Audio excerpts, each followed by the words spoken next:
Welcome to the DS Show.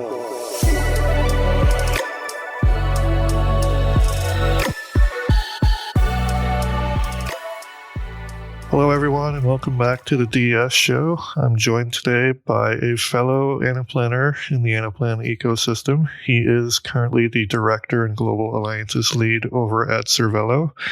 We recently actually ran into each other at the AKO as well. I'm joined by Steven Berry. Welcome to the show. Hey, Daanish, thanks for having me. Pleasure to be here, and excited to just dive right in, man. See where the conversation takes us. Yeah, absolutely. I know we've had some interactions on LinkedIn in the past. I've always enjoyed kind of interacting with you as far as like some of the posts that I've made or some of the comments you've made on my posts or you know, in other aspects and maybe even other people's posts and whatnot. So it's good to finally actually meet in person, have a kind of long form discussion here. Yeah, absolutely. I'm glad that you mentioned that because it's been really cool. I think we connected quite early on in your journey. Actually, I remember it was whenever you had the sign guy was kind of your motto, and you were just getting into the Anaplan space, and I loved it. You brought this like energy and enthusiasm with every post you had. You really went all in on the social media aspect of building a career of yourself, and now look at where you're at today. It's awesome, man. So I just wanted to start by saying that it's been really cool to see your journey to this point. Oh, that's really kind of you. And, you know, one of the things, the reasons for doing this show as well is just I've got so many awesome people in my network who've helped me along the way or who've been inspirations or who are like just cool people that I get to interact with, as part of the Anaplan community. And, you know, for me, it's a good way to feature folks from around the community, such as yourself today here. So I guess to kick things off, did you want to maybe introduce yourself to the audience, kind of let them know about your background and how you kind of sort of ended up in the Anaplan ecosystem? Yeah, absolutely. So I started off actually in industry. And so I worked in the chemicals industry within IT and got my start in my career as an SAP implementer. So I was doing ABAP programming, eventually switched over to APO and became a system administrator. And then very early on into Anaplan's journey, the company that I worked for became one of Anaplan's earlier clients. And so at the time, I was voluntold to learn this new mysterious platform that we were bringing in for like SPM purposes. It was wild. It ended up being, the best thing that's ever happened to me in my career. This was in 2011, so it's crazy to think about now, but I've been in the ecosystem for 13 years. And I'm not sure how many people are left from that time period that have, stuck with Anaplan in some capacity over that period of time. So we joke at my company now, we call me the Anaplan baby boomer because I'm like one of the the last ones that's been involved for over a decade. So super proud to carry that moniker. Since then, worked my way up from not knowing anything at all about the platform to transitioning from industry into consulting. They're going through everything from being kind of an entry-level model builder and just getting my feet wet with the consulting world and learning how it works, all the way to my current role now where I'm a director at Cervello.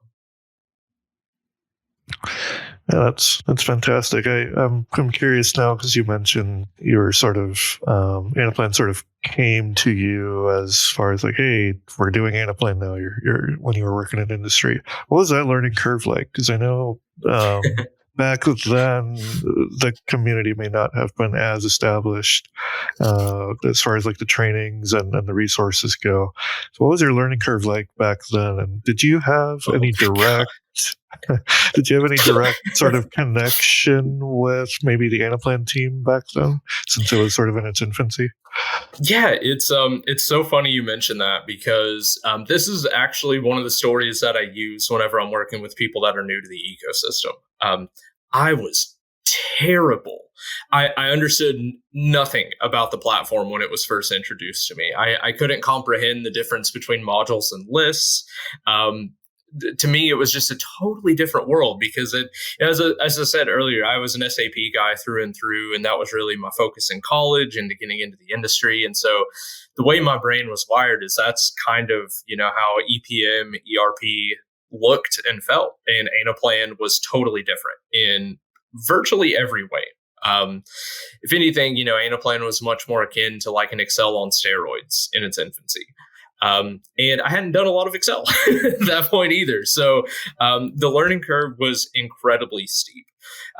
There wasn't really much of a community. They had the community website, but it was a smaller group at that time, mostly customers that were involved. You didn't really have community bosses as you do today, people that are very active in helping people. There were certainly some folks in Anaplan that, did a wonderful job of helping to get things started and ramped up there. But it was just such a smaller world than what it is today.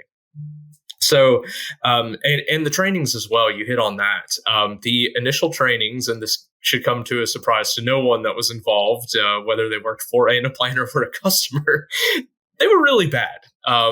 Like the intermediate model building course, whenever it first started, it was like, there was not context for anything that you were doing. So going through, you could learn how to write some formulas and learn some of the basics of the platform. But in terms of how to take that, apply it, and actually build something useful, there was a lack of context there.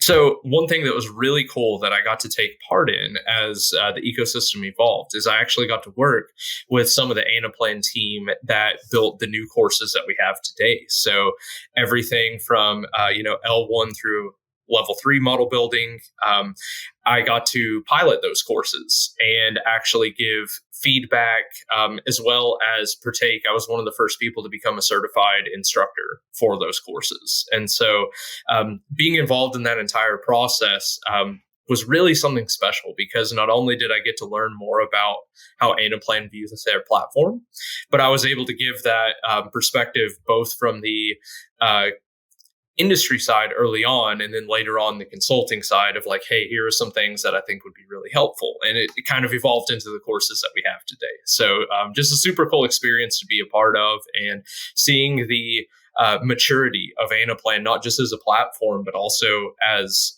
a company enabling their partners and customers. It's been an incredible journey. No, I must ask, this is always one of my favorite questions, especially to folks who are kind of coming from that pre-planual, like level 1, level 2 days. Did you have a mentor that sort of taught you the ropes? Because I know the curriculum may not have been the place where most folks, learn the kind of real world aspects of Anaplan model building. Is there somebody that you kind of looked up to, or that kind of took you under their wing as you were coming up? It's a great question. Thankfully, I've been blessed to have multiple mentors at different stages throughout my career. I'll give a shout out to Chris Jones from Deloitte. He was the first person I ever worked with that knew anything about Anaplan, and he's still in the ecosystem today, still with Deloitte, doing some incredible work with those guys there. He was really the first person that I actually got to sit down with to see the platform outside of a training environment. And he helped us with our initial implementation at my original employer too. So it was really kind of the best situation I could be put in, given that there wasn't a ton of do-it-yourself training material out there, to be able to work alongside him and understand the platform, why certain things are built in certain ways, even if it may not be intuitive at first as to why you would do something, like learning the context of decision-making whenever you're establishing a platform. So I owe a ton of credit to Chris. So shout out, man. Hope you see this. And somebody else I ran into at AKO for like the first time in many, many years. So that was really cool. That aside, had a lot of other people I've worked with at other stages. For time's sake, I won't name everyone, but just know, like, I appreciate all of you guys for taking me under your wing and not only helping me learn the platform more, but helping me with my professional and business skills as well. Yeah, I think that's really important to underline too, because I think it goes for even some of the folks who are master Anaplanners and community bosses now. they've had people along the way that have helped them get to the point where they are, like myself included. Like I wouldn't be in the spot I am without some of my mentors too. And I love when you were sharing your story about your learning journey and like how you couldn't tell lists apart from modules. Like I think that's very real. Like I remember like when I first saw Anaplan as a platform and I was going through the training, I was like, what is this? Like, how do I build in this? What do customers use this for? Like, it was this kind of black box of just like this platform available that seemed really powerful. But man, did it seem daunting to learn. And, it's wild. It literally took me years to be able to do the basics. I've seen a lot of people come in and get discouraged very early on in their careers because things just don't click. And that's a story I tell them. Like I literally faked it until I made it. I just kept working and nothing stuck. So we're talking absolute years before I could even call myself good enough to pass level 1 model building. I haven't seen anybody else in the ecosystem that's had that level of difficulty getting started. So what I always try to say to encourage people is, guys, like I really feel like if I can do this, anybody can do this. That's interesting because I know for me, when I started my career at Anaplan, and then I was in the product support team for a year and a half, and then I jumped over to the consulting side, and it was only after I got on my first real project, and I had 2 mentors with me too back then, and it still took me about 6 months to have my light bulb moment where I was like, okay, this finally clicks. I think I understand someone look up now, and I feel like, okay, now, like I was hungry then. I want to get on my next project. Yep.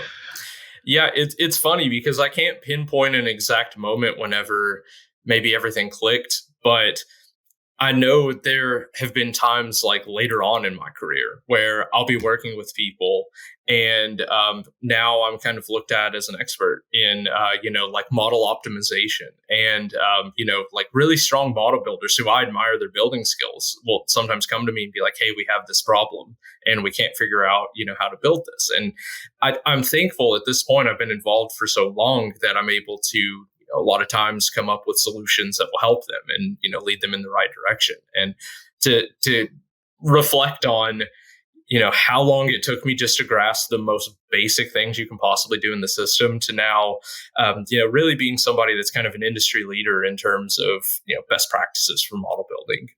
It's just really cool to think about. Yeah, I think that's a testament to your journey and also a testament to Anaplan too, as far as, the platform has come a long way and so has the community.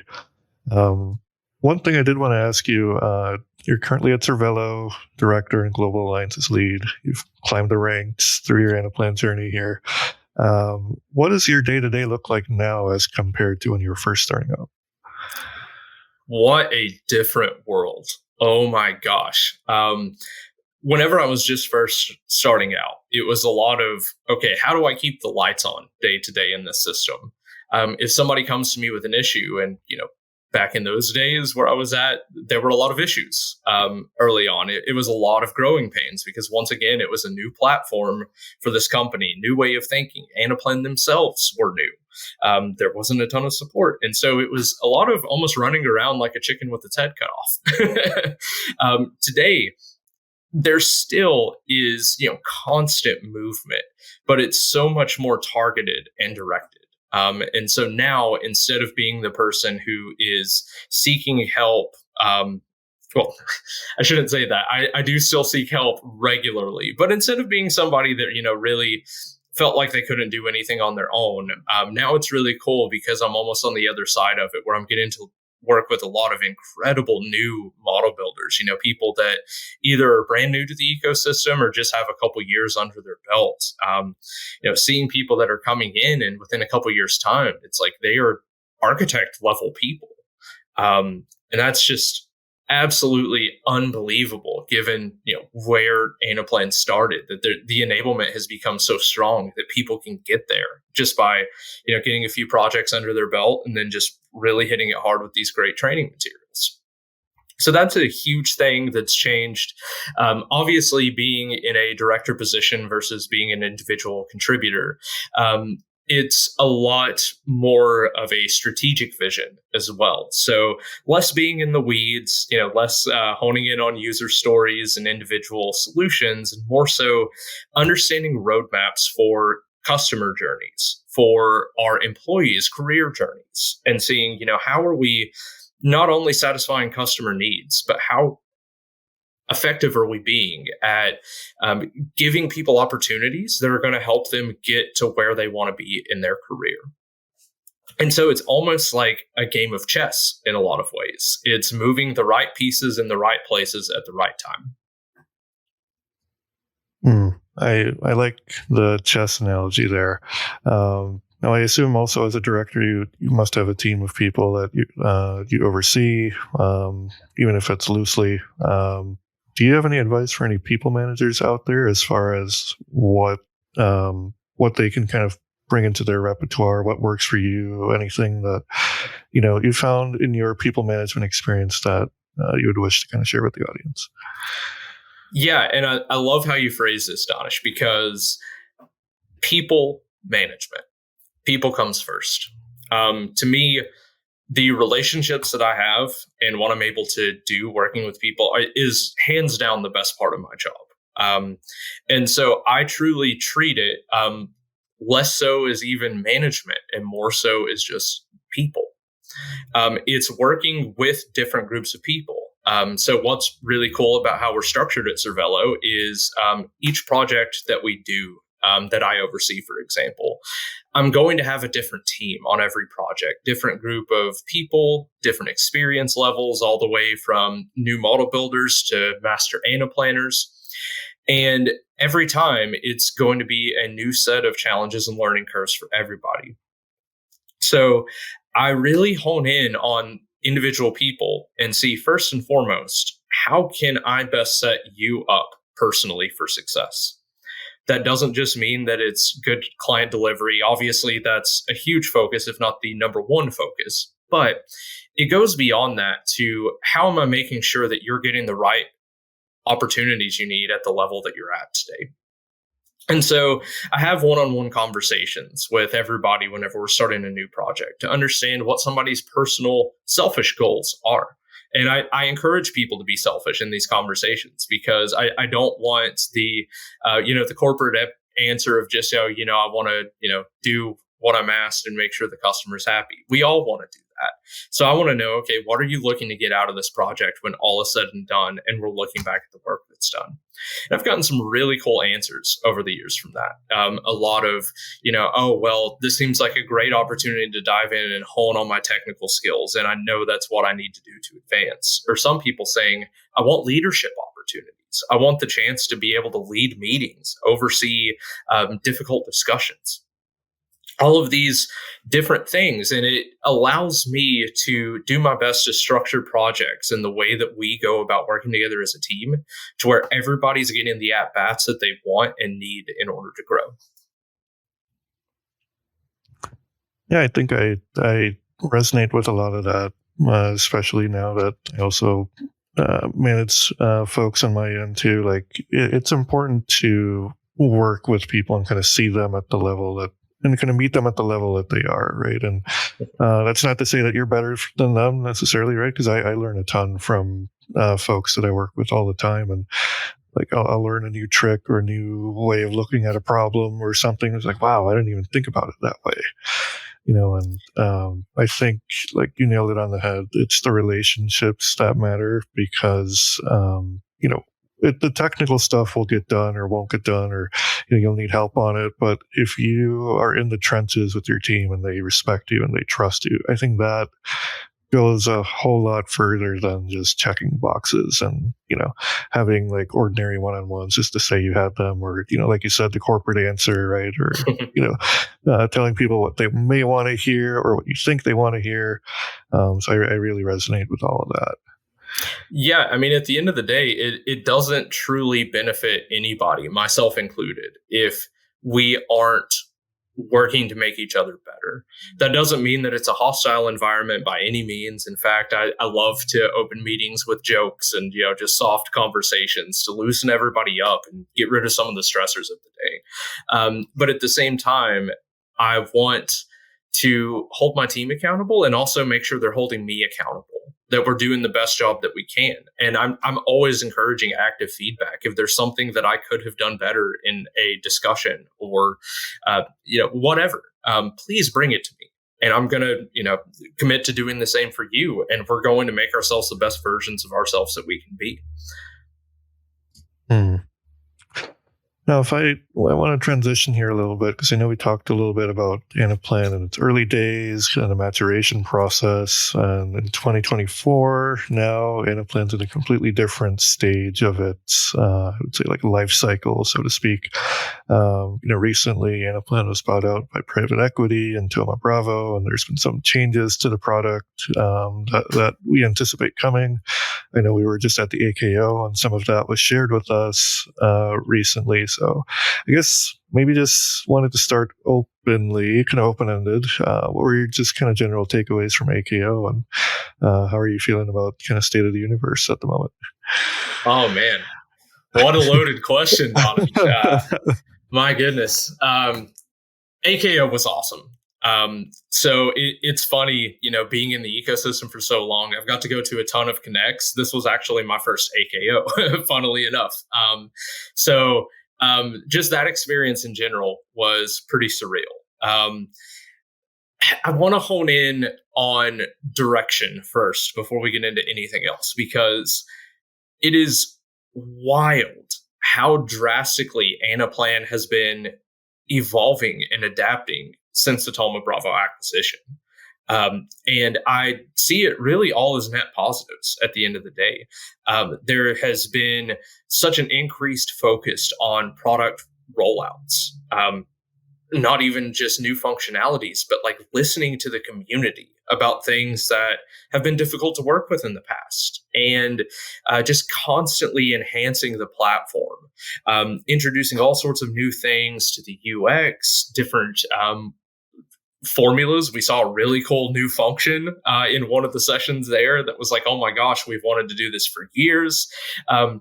So that alone is enough to, I really think, catapult the company's success to a new level. But then we go beyond just the platform changes into the overall company direction, and the focus on sales plays. That was one of the big things that were talked about. It's redefining go-to-market for Anaplan, as well as the partner ecosystem. It becomes a new way of approaching customers that are looking to transform their businesses. And I think it's something that is going to be a huge benefit going forward for everybody in the ecosystem that's involved with these sales plays, because now it's going to be a much more focused approach to go to market than what we've had in the past. And with anything involving sales, I think the more focus and direction that you have early on, the more likely you are to be successful with the sale. It's interesting you mentioned the sales plays, and I remember one of the breakouts that I was in, there was a clear sort of line drawn in the sand, so to speak, of like, okay, this is now going to be our target customer. Like, before, let's say Anaplan was targeting smaller customers, below X ACV, a little bit on the smaller side mid-market. I think it was like somewhere in the 50 to 100K range, somewhere in there. But now Anaplan really wants to target some of the mid or larger customers, I should say, like maybe even 4 to 5X some of that ACV. What are your thoughts on that shift? Because I know that's a bit of a recent shift. Was that kind of there when you were first starting out with Cervello? And what do you think about just that direction? Does that change how you as Cervello approach the market? It's another great question. So I have positive and negative thoughts about this. So I've been singing a lot of praises. I don't want to just be drinking the Kool-Aid, right? I do want to, call out potential concerns whenever we come across them as well. So I'll focus on the positives first here. Having more of a focus on enterprise customers does mean that Anaplan is going to be able to really focus more on the deals that are going to make a difference on their bottom line. Instead of having 10 different customers within the mid-market that you're chasing, you can hone in on 1 to 2 enterprise customers and throw all of your energy at that. And the end result is either going to be an equal or a greater in an ACV. So from an Anaplan perspective, I think it makes complete sense, given where the company is at today, how they're continuing to grow. The enterprise focus, I think, is a logical, strategic next step forward. Another thing that I'll add to that is opportunities for expansion. Typically, and I know this isn't always the case, but typically it's going to exist more within enterprise, right? Because a lot of your SMB, mid-market type companies may either not have a need for Anaplan beyond one particular function, or they may simply not have the budget. Whereas enterprise, as I'm sure you've seen with any clients that have truly embraced connected planning, enterprise can go all in on tons of use cases within Anaplan. So taking all of the other aspects out of it and just looking at, okay, what is going to drive business and sales? This makes a ton of sense. Now to the criticism. The partner ecosystem, I think, is going to change drastically in the next 3 to 5 years. I think it has to, because similar to how we have mid-market versus enterprise businesses, we have different sizes and scale of partners. Many partners have focused solely on mid-market and commercial business to go forward. And so now, with that not being a focus of Anaplan, the question for those partners becomes, okay, what drives our business going forward? Right? It's like, do we have to find a way to pivot into enterprise, or is there still some way that we can make mid-market and commercial work, even if it's not a focus of Anaplan themselves? So I think you will see some partners that simply leave the space potentially. I think you'll see some partners that become acquisitions of other larger partners. Who knows, right? But I think at the end of the day, change is going to happen in the partner ecosystem. And I'm both excited and nervous for that change, having a lot of friends that, have a stake in that ecosystem. It's interesting perspective you shared there. And I know we chatted briefly at the AKO. We were just kind of coming out of a meeting or a session, and we had a mini little debrief conversation. And I know we talked there too, that we could kind of feel some of the tension in the room in that partner breakout session, where you could tell some of the bigger partners were a little bit more excited or enthusiastic for the changes, and you could kind of see some of the medium to small customers are a little bit hesitant to get on board. So it was just interesting that we both kind of observed similar sentiments there. Yeah, absolutely. Yeah. So one other interesting thing that came about the AKO, which I think it's not top secret, but we did see some strategy that was shared around apps and kind of pre-built, more out of the box, quicker time to value solutions that Anaplan's looking to possibly pivot to. What are your thoughts generally on just that approach? How do you balance the need for out of the box versus custom or configuring solutions? I know that's a bit of a technical, for technical folks, I think that's a question or something that they might be wondering about. Yeah, man, you came prepared with some wonderful questions here, Daanish. I was hoping for this one, honestly. Once again, I have a mixed bag of feelings whenever it comes to apps. From a strict go-to-market perspective, apps are awesome because it's something that you can take. You can show customization within an app, how quickly you can set things up. As you said, it's increased time to value. So it's, I guess, reduced time, increased value. That's why I hesitated for a second. I was like, I need to make sure I word this properly. So they're nice in the sense that they show the power of the Anaplan platform to be, customizable and potentially out of the box for certain customers. And the certain customers piece is what I want to hone in on here for what makes me nervous about the app approach.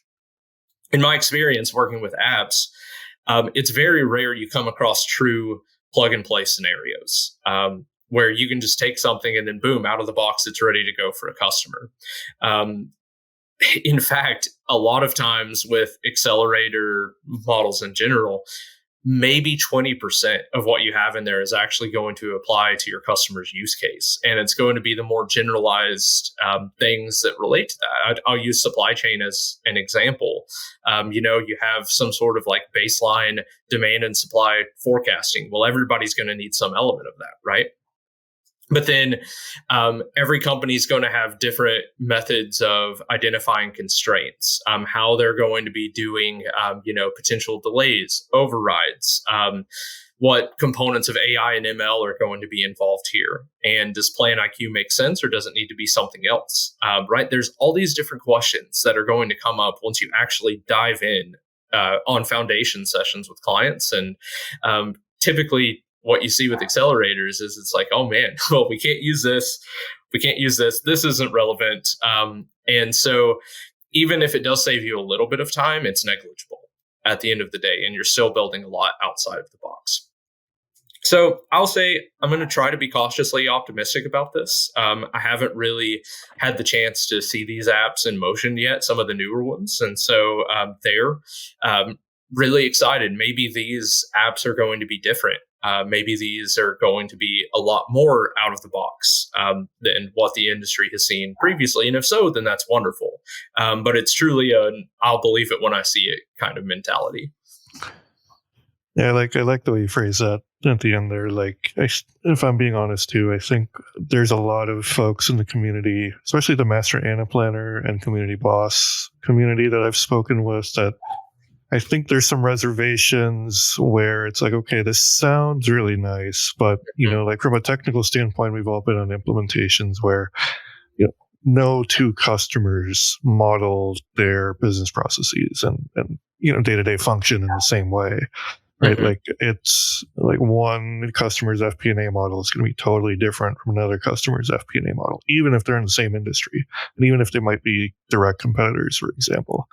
So that's just kind of a general sense I've gotten, but I know that Anaplan's trying to increase time to value and, some of the things where you think about upstream data systems. There's a new DMS that's coming out. What are your thoughts on this kind of data management, hierarchy management? I know they're looking to kind of integrate that too with the custom or with the out of the box solution and the app strategy. How do you feel about just data cleanliness and preparation and all that? Do you think that's something that Anaplan DMS could tackle? Yeah. Here's a moment where I'm proud to say I was wrong about something. Last year I went to Anaplan Connect in Chicago, and DMS was, I believe, announced or mentioned at that particular Connect, but nothing was shown. And of all the different product updates, we saw a preview of everything except for DMS. And my initial thought was, oh man, if they didn't show this off, they must be nervous about it, right? I was so wrong. I think DMS looks incredible after what we saw at AKO. It gives me a similar feel to Alteryx, if you've worked with that platform before. It's a great way to handle ETL within the Anaplan platform, really make sure the data is digestible for Anaplan. And for your master Anaplanners out there, this tool is going to save you so much time and effort, I believe, on having to, deal with third-party integration platforms or, working with different integration teams. This really enables you within Anaplan to where as soon as you get your hands on a data set, you can take it and immediately start making the changes that you need to have your data ready to pull into a data hub. So I think DMS, at least from what we've seen so far, is a huge win for Anaplan, and I can't wait to get my hands on it. Yeah, I think actually I do agree with a lot of that, because I know like currently there's a lot of third-party middleware that is used, like Boomi, MuleSoft, Informatica, those kind of tools. And I feel like if DMS accomplishes what it's setting out for, I think it can certainly help elevate a customer's ETL ability, especially within the platform too. I think that would be a little bit nicer as far as like more convenient access and more native integration ability.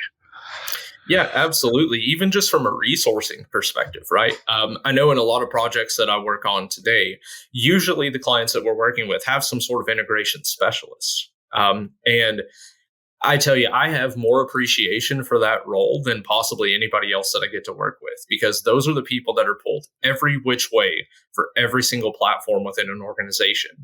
Because integrations always need to be updated and new integrations need to be added, right? These poor people never catch a break. This potentially removes the need for them to be that dedicated integrations resource, at least for an initial implementation, right?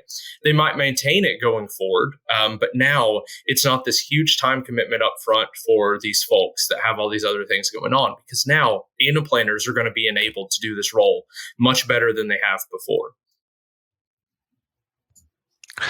Yeah, I definitely, I can see that too. And I know like there's certainly people who are dedicated SMEs on integration, right? They might be certified in one of those particular middle layers, or they might just have a natural inclination towards that type of role. So I'm excited to see how those folks can tap into DMS and really elevate the data management strategy and all of the activity that goes on with integrations even further. Yeah, that's another cool way of looking at it. Is this opens the door for more people to become Anaplanners, right? People that have been integration specialists for all these years, now they might find a home as an Anaplan integrations lead. There may be a need for that role within companies or a desire for it. And I just think it's awesome that we're finding new ways to get people into this ecosystem. Yeah, absolutely. Well, Steven, I certainly appreciate your time here today. We've had a good opportunity to explore kind of your story, your background, how you sort of climbed the ranks, and now are director, global alliances lead at Cervello. We chatted a little bit about AKO as well as kind of the current state of the universe. Some things we're excited about, other things we're sort of cautiously optimistic about. Is there anything you would want to leave the audience with as far as piece of advice if they're looking to enter the ecosystem today, and just any thoughts generally on that? Yeah, absolutely. My DMs are always open on LinkedIn for anybody that has any questions at any stage of your career. As I mentioned earlier, working with people is the best part of my job. And I'm eager to help people achieve their goals in the ecosystem as well. So for those people that are looking to take the leap into Anaplan, or people that are at a crossroads in their career, the best advice that I have is just reach out to people such as myself, Daanish, other community leaders that have been here for a while. What you find within Anaplan is everybody knows everybody. And if you haven't met yet, you're going to meet somebody very soon and cross paths multiple times in the future. It's a tried and true thing about this ecosystem. So, join it, be excited about it, and let us help you get to where you want to be. All right, I love it. Well, Steven, thank you so much. Appreciate you coming on the show. This is a great discussion. Look forward to the audience doing it again and listening to it. I'm sure they'll enjoy.